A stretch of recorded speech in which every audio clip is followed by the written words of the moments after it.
السلام علیکم، میں فرحہ طارہ مارواڑی کالج اردو ڈپارٹمنٹ میں آپ سبھی کا خیر مقدم کرتی ہوں۔ آج میں B A Urdu honours semester 4 کے اسٹوڈنٹس کو مرزا غالب کے بارے میں بتاؤں گی۔ آج کا عنوان ہے مرزا غالب کا اسلوب بیان یا انداز بیان۔ آج ہم اسی پر چرچا کریں گے۔ غالب کا اسلوب بیان یا انداز بیان۔ شاعری میں طرز ادا کی بڑی اہمیت ہے، خصوصاً غزل کی شاعری میں طرز ادا کی اہمیت اور بھی بڑھ جاتی ہے۔ غزل میں مضامین و خیالات میں بڑی یکسانیت دیکھی جاتی ہے۔ ایک ہی قسم کے خیال و موضوع کو مختلف شاعر مختلف انداز میں کہہ کر داد وصول کرتا ہے۔ غالب کا یہ خیال غلط نہیں ہے۔ ہیں اور بھی دنیا میں سخنور بہت اچھے، کہتے ہیں کہ غالب کا انداز بیان۔ اور اس شعر میں غالب نے اپنے انداز اظہار کی تعریف نہیں کی، بلکہ اس کی انفرادیت پر روشنی ڈالی ہے۔ حقیقت یہ ہے کہ ان سے پہلے میر، سودا، درد اور انیس وغیرہ ممتاز شعراء گزر چکے تھے۔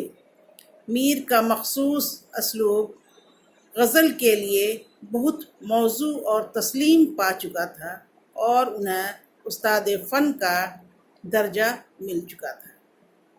لیکن غالب اپنے انفرادی انداز بیان کی وجہ کر پوری اردو دنیا کو متاثر کر رہے ہیں۔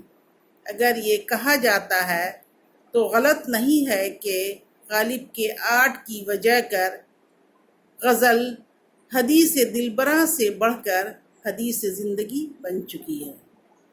غالب کا اسلوب اردو شاعری کو گہرے فلسفیانہ، سیاسی اور علمی افکار کا اظہار کرتا ہے۔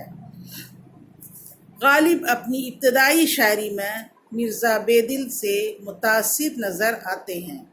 اس وقت شاعری میں ابہام، دقت پسندی اور ذولیدگی پائی جاتی ہے، لیکن بہت جلد غالب بیدل کو چھوڑ کر فارسی شاعری، عرفی اور نظیری سے متاثر ہوتے ہیں اور ابہام سے بچ کر معنویت اور رنگینی کی طرف متوجہ ہوتے ہیں۔ اس میں شبہ نہیں کہ ان کا اس دور کا کلام گنجینہ معنی کا طلسم ہے، اور جب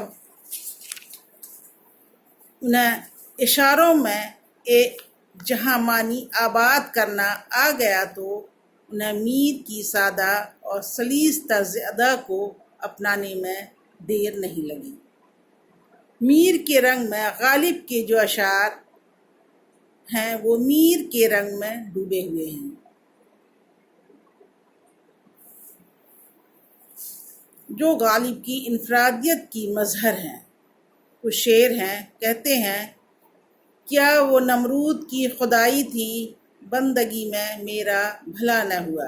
دوسرا شعر ہے موت کا ایک دن معین ہے، نیند کیوں رات بھر نہیں آتی۔ تیسرا شعر ہے درد منت کشے دوا نہ ہوا، میں نہ اچھا ہوا برا نہ ہوا۔ ان اشعار میں جذبات و احساسات کے اظہار کے ساتھ ساتھ ایک مخصوص ذہن جلوہ گر ہے، اور ان میں دعوت غور و فکر ہے، اور یہی وہ خوبی ہے جو غالب کو اپنے ہم عصروں اور شعراء میں ممتاز درجہ عطا کرتی ہے۔ غالب کے طرز اسلوب کا جب ہم مطالعہ کرتے ہیں تو ہم یہ محسوس کرتے ہیں کہ ان کے اسلوب میں ہمواری نہیں ہے۔ مضامین کے پارٹ میں بھی غالب کا کلام ایک ہی معیار اور مزاج کا حامل ہے، ایک ہی مزاج کا حامل نہیں ہے۔ کہیں وہ اعلیٰ فلسفیانہ خیالات کو پیش کرتے ہیں تو کہیں گہرے صوفیانہ مسائل کو بیان کرتے ہیں، کہیں عشق و عاشقی کی بات کرتے ہیں۔ اس طرح ان کا دیوان نقش ہائے رنگ رنگ کا نمونہ ہے۔ یہ خوبی ان کے اسٹائل کی بھی ہے، کہیں بے دل سے متاثر ہو کر دقت بیانی پر اتر آتے ہیں تو کہیں میر کی سادگی کا بہترین نمونہ پیش کرتے ہیں۔ نمایاں طور پر غالب کے یہاں 3 اسالیب بیان ملتے ہیں۔ پہلا رنگ جس میں فارسیت کا غلبہ ہے، دوسرا رنگ جس میں ایک طرف فارسیت ہے اور دوسری طرف انتہائی سادگی، نہایت معمولی لفظوں میں اختصار کے ساتھ غالب نے اپنے خیالات کا اظہار کیا ہے۔ مثلاً ابن مریم ہوا کرے کوئی، میرے دکھ کی دوا کرے کوئی۔ تیسرا رنگ ان دونوں رنگوں کے بیچ واقع ہوا ہے، اور سچ پوچھیے تو یہی وہ رنگ ہے جس کی وجہ کر غالب کو مقبولیت اور محبوبیت ملی۔ اس رنگ میں دوسرے رنگوں سے زیادہ گنجائش اور وسعت ہے، ہر قسم کے خیالات اس کے اندر سمائی ہوئی ہے۔ مثال ملاحظہ ہو، آہ کو چاہیے ایک عمر اثر ہونے تک، کون جیتا ہے تیری زلف کے سر ہونے تک۔ غالب صنف غزل کو اپنے خیالات و افکار کے سامنے بے حد تنگ دامہ سمجھتے تھے، اور ان کا کہنا تھا بقدر شوق نہیں ظرف تنگ ہائے غزل، کچھ اور چاہیے وسعت میرے بیاں کے لیے۔ لیکن غزل کی تنگ دامی کا احساس رکھتے ہوئے بھی غالب تا عمر غزل کہتے رہے اور اس میں اپنے لیے ایک انفرادی مقام بنا لیا۔ ان کے آرٹ میں گہرائی ہے، زیادہ وسعت ہے اور تنوع ہے۔ انداز بیاں کی خوبی کی وجہ کر بسا اوقات ایک مصرع ایک مکمل شعر بن جاتا ہے، اور کبھی کبھی ایک شعر ایک نظم سے کم نہیں معلوم ہوتا۔ غالب کے مزاج میں بڑی انفرادیت پسندی تھی، انہیں ایسی چیزوں سے ہمیشہ گریز تھا جو عوامی ہو جائے۔